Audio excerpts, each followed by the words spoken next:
Then they sailed to the country of the Gadarenes, which is opposite Galilee. And when he stepped out on the land, there met him a certain man from the city who had demons for a long time. He wore no clothes, nor did he live in a house, but in the tombs. When he saw Jesus, he cried out, fell down before him, and a loud voice said, "What have I to do with you, Jesus, Son of the Most High God? I beg you, do not torment me." For he had commanded the unclean spirit to come out of the man, for it had often seized him, and he was kept under guard, bound with chains and shackles. And he broke the bonds and was driven by the demon into the wilderness. Jesus asked him, saying, "What is your name?" And he said, "Legion, because many demons have entered him." And they begged him that he would not command them to go out into the abyss. Now a herd of many swine was feeding there on the mountain, so they begged him that he would permit them to enter them. And he permitted them. Then the demons went out of the man and entered the swine. And the herd ran violently down the steep place into the lake and drowned. When those who fed them saw that what had happened, they fled and told it in the city and in the country. Then they went out to see what had happened and came to Jesus and found the man from whom the demons had departed, sitting at the feet of Jesus, clothed and in his right mind. And they were afraid. They also, who had seen it, told them by what means he who had been demon-possessed was healed. Then the whole multitude of the surrounding legion of the Gadarenes asked him to depart from them, for they were seized with great fear, and he got into the boat and returned. Now the man from whom the demons had departed begged him, that he might be with him. But Jesus sent him away, saying, "Return to your own house and tell what great things God had done for you." And he went his way and proclaimed throughout the whole city what great things Jesus had done for him.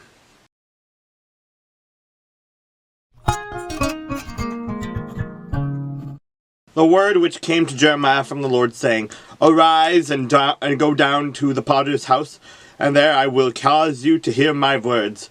Then I went down to the potter's house, and there he was, making something at the wheel. And the vessel that he made of clay was marred in the hand of the potter.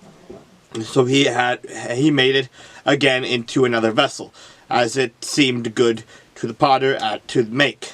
Then the word of the Lord came to me, saying, "O house of Israel, can I not do with you as this potter, says the Lord? Look, as the clay is in the potter's hand, so are you in my hand, O house of Israel. The instant I speak concerning a nation and concerning a kingdom, to pluck up, to pull down, and to destroy it, if that nation against whom I have spoken turns from its evil, I will relent of the disaster that I thought to bring upon it.